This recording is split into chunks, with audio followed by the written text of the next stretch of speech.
There was once a king who was very powerful. He had great influence over the wild beasts and animals.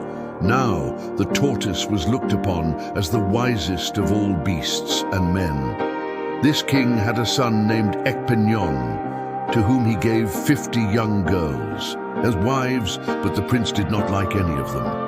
The king was very angry at this and made a law that if any man had a daughter who was finer than the prince's wives and who found favor in his son's eyes, the girl herself and her father and mother should be killed. Now about this time, the tortoise and his wife had a daughter who was very beautiful. The mother thought it was not safe to keep such a fine child, as the prince might fall in love with her. So she told her husband that her daughter ought to be killed and thrown away into the bush. The tortoise, however, was unwilling and hid her until she was 3 years old. One day, when both the tortoise and his wife were away on their farm, the king's son happened to be hunting near their house and saw a bird perched on the top of the fence round the house. The bird was watching the little girl and was so entranced with her beauty that he did not notice the prince coming. The prince shot the bird with his bow and arrow, and it dropped inside the fence, so the prince sent his servant to gather it. While the servant was looking for the bird, he came across the little girl and was so struck with her form that he immediately returned to his master and told him what he had seen. The prince then broke down the fence and found the child, and fell in love with her at once. He stayed and talked with her for a long time, until at last she agreed to become his wife. He then went home, but concealed from his father the fact that he had fallen in love with the beautiful daughter of the tortoise. But the next morning he sent for the treasurer and got 60 pieces of cloth and 300 rods, and sent them to the tortoise. Then in the early afternoon he went down to the tortoise's house and told him that he wished to marry his daughter. The tortoise saw at once that what he had dreaded had come to pass, and that his life was in danger, so he told the prince that if the king knew, he would kill not only himself, the tortoise, but also his wife and daughter. The prince replied that he would be killed himself before he allowed the tortoise and his wife and daughter to be killed.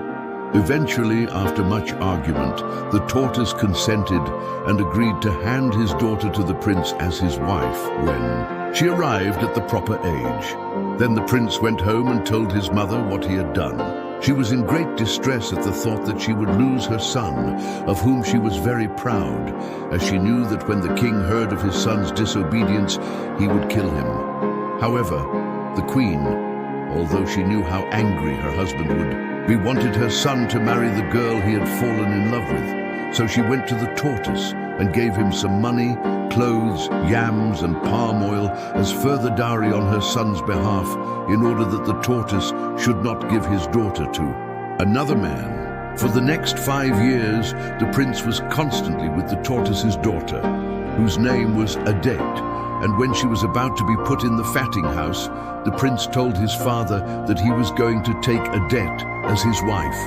On hearing this, the king was very angry and sent word all round his kingdom that all people should come on a certain day to the marketplace to hear the palaver. When the appointed day arrived, the marketplace was quite full of people, and the stones belonging to the king and queen were placed in the middle of the marketplace.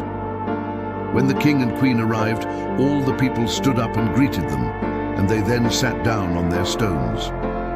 The king then told his attendants to bring the girl, Adette, before him. When she arrived, the king was quite astonished at her beauty. He then told the people that he had sent for them to tell them that he was angry with his son for disobeying him and taking Adette as his wife without his knowledge, but that now he had seen her himself, he had to acknowledge that she was very beautiful and that his son had made a good choice. He would therefore forgive his son.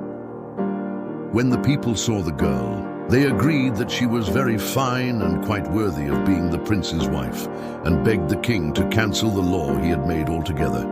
And the king agreed. And as the law had been made under the Egbo law, He sent for 8 egg bows and told them that the order was cancelled throughout his kingdom and that for the future no one would be killed who had a daughter more beautiful than the prince's wives, and gave the egg boss palm wine and money to remove the law and sent them away. Then he declared that the tortoise's daughter, Adet, should marry his son, and he made them marry the same day. A great feast was then given, which lasted for 50 days, and the king killed 5 cows and gave all the people plenty of fufu and palm oil chop, and placed a large number of pots of palm wine in the streets for the people to drink as they liked. The women brought a big play to the king's compound, and there was singing and dancing kept up day and night during the whole time. The prince and his companions also played in the market square. When the feast was over, the king gave half of his kingdom to the tortoise to rule over, and 300 slaves to work on his farm. The prince also gave his father-in-law 200 women and 100 girls to work for him. So the tortoise became one of the richest men in the kingdom.